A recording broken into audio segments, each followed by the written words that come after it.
ભરૂચ જિલ્લાના ઝઘડિયા તાલુકામાં આવેલ ગુમનામ દેવ હનુમાન મંદિરની ગણના ગુજરાતના અગ્રગણ્ય હનુમાન મંદિરોમાં થાય છે. ગુમનામ દેવ મંદિરના વર્તમાન મહંત શ્રી મનમોહન દાસ દ્વારા હાલમાં અન્ય સાધુ સંતોના સહયોગથી નર્મદા પરિક્રમા યાત્રાનું આયોજન કરવામાં આવ્યું હતું.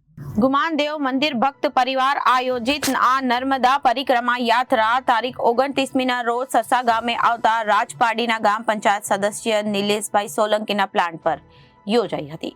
પરિક્રમા યાત્રાએથી આવેલ મહંત મનમોહન દાસ અને અત્યંત સંતોનું સ્વાગત કરવામાં આવ્યું હતું. આ પ્રસંગે ભાજપા અગ્રણી મહેશભાઈ પાટણવાડી અને બારડોલીના હનુમાન ભક્ત મયંકભાઈ વ્યાસ સહિત અન્ય અગ્રણીઓ અને ભક્તજનો ઉપસ્થિત રહ્યા હતા. માર્ચના રોજ ગુમનામ દેવથી પરિક્રમા યાત્રા નીકળી હતી.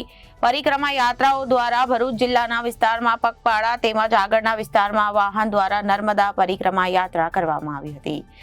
રોજ ઝઘડિયા તાલુકાના સારસા ગામે પરિક્રમા યાત્રા આવતા નિલેશભાઈ સોલંકી પાટણવાડિયા તેમજ અન્ય ભક્તજનો દ્વારા પરિક્રમા યાત્રાનું સ્વાગત કરવામાં આવ્યું હતું. સારસા ગામેથી પરિક્રમા યાત્રા દ્વારા પ્રસ્થાન કરીને ખડોલી ઝઘડિયા થઈને ગુમનામ દેવ મંદિરે પહોંચીને યાત્રાનું સમાપન કરવામાં આવ્યું હતું. Bureau report Janadesh news Bharuch.